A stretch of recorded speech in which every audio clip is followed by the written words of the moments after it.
Sa video na ito ay pag-uusapan po natin ang isang napakainit na topic dito sa community ni XRP. Hindi lamang po siya simpleng digital asset na ginagamit natin sa trading o hodling. Sa likod ng mga mata ng malalaking global institutions, si XRP ay tinuturing na isa sa tatlong posibleng solusyon para sa cross-border settlement issues. Oo mga ka-crypto, tama po ang narinig ninyo. Sapagkat sa isang IMF report, inilagay si XRP sa isang elite shortlist ng technology na kayang baguhin ang paraan ng pag-transfer ng pera sa buong mundo. Kung dati ay speculation lamang ito, sa pagkakataong ito ay may malinaw na dokumentong basihan. Kaya kung ikaw po ay isang trader, investor o long-term believer, pakinggan mo ito at intindihin ang full context.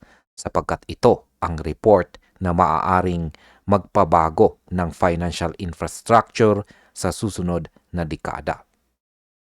At ayan, simulan po natin sa ating unang katanungan kung bakit po ba nagiging malaking problema ang cross-border payments. Ayan, kapag umiikot lang ang pera sa loob ng isang bansa, mabilis po ang settlement. May central bank na nagbibigay po ng shared settlement asset at isang sistema na pinagkakatiwalaan ng lahat. Ngunit kapag tumawid na ang pera sa international borders, ang smooth na system na iyon ay nawawala. Dito po pumapasok ang problema. Ang mga bangko ay napipilitang gumawa ng kanilang sariling bilateral agreements. Ibig sabihin, kailangan po nilang magtayo ng trust or pagtitiwala sa bawat isa.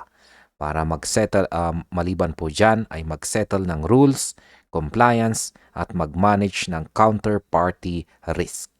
At ang tawag dito ay fragile trust networks.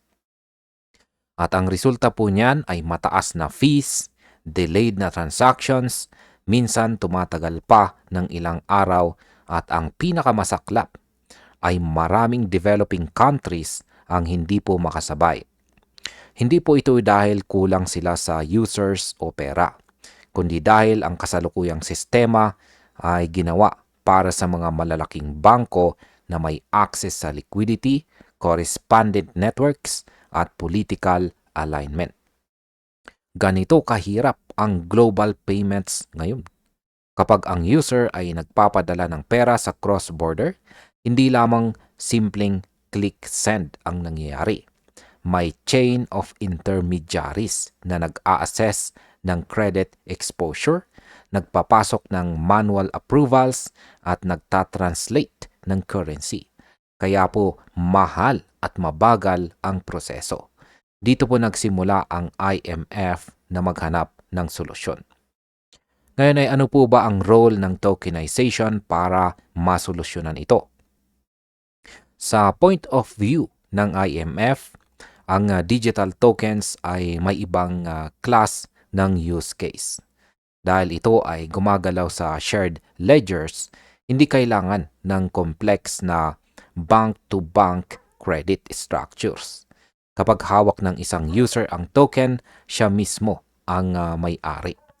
At kapag ipinasok po niya sa ledger, automatic ang paglipat ng ownerships. Wala pong IOU, walang correspondent banks, walang pre-funding traps.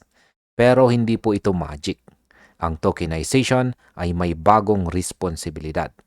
Kailangan meron pong nag-verify na issuer, nag-i-enforce ng compliance, at nag-handle ng identity, at nag-a-anchor ng trust. Ang IMF dito ay nagpasok po ng kanilang ideya at yan po ang digital gateways. Ito ang regulated wallet providers o intermediaries na magiging trust anchors sa system. Dito po lumalabas ang isang mas advanced na konsepto. Hindi lang crypto wallet.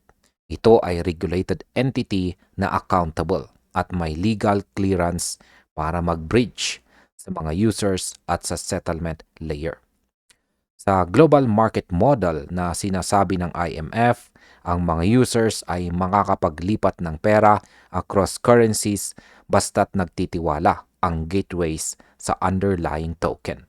Ang market makers ay magbibigay po ng liquidity at gagawa ng conversion. Kung makikita mo, ito ay halos kapareho ng ginagawa ng RippleNet pero on the scale of global digital liquidity marketplace. Wala pong monopoly, walang dominant correspondent bank at mas open po ito, mas liquid at saka mas decentralized. Ngayon ay bakit po ba kasama si XRP sa tatlong solution ng IMF? Ito ang pinakamasarap na balita.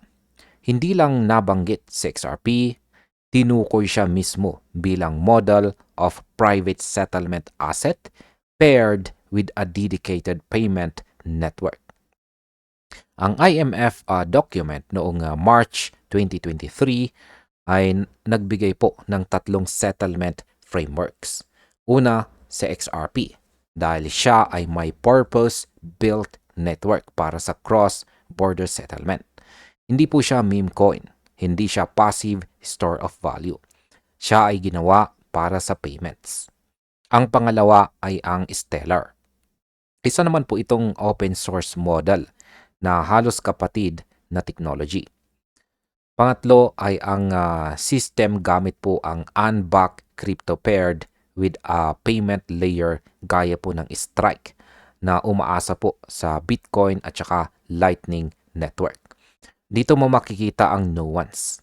Ang IMF ay hindi po nag-i-endorso ng isang asset lamang. Wala silang pinakapaborito. Pero ang katotohanan, kinilala po nila na may mga token tulad po ng XRP na nakapag-operate bilang settlement token on purpose-built networks. Kaya kung trader ka, alam mo ang ibig sabihin ng ganitong phrasing. Hindi po ito hype, hindi ito recognition.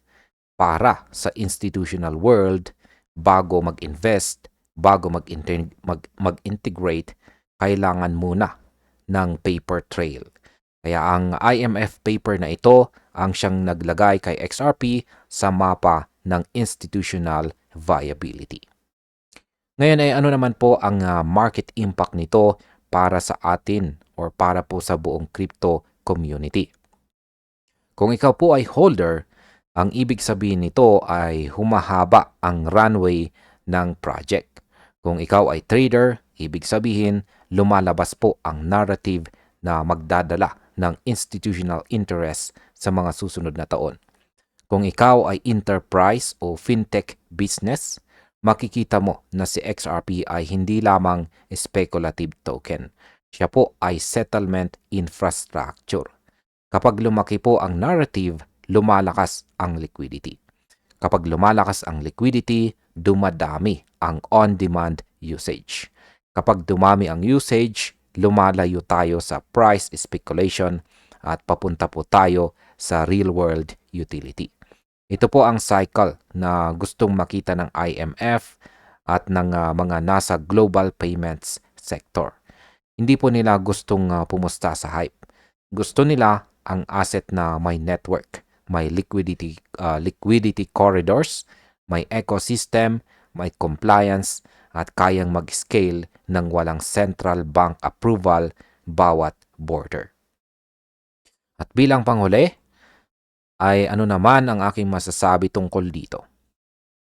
Kung titignan po natin, si XRP ay patuloy na gumagalaw sa intersection ng innovation at global finance. Hindi kailangan na lahat ng tao ay maniwala sa kanyang narrative. Ang kailangan lamang ay malinaw po na foundation. At dito, malinaw po ang mensahe. Sa isang formal IMF document, si XRP ay nakalista bilang possible backbone ng susunod na henerasyon ng cross-border settlement. Hindi ito guarantee ng price explosion, pero ito ay validation ng technology. Kung ikaw ay long-term believer, ito ay ang uri ng report na ito ay ito yung gusto mong makita.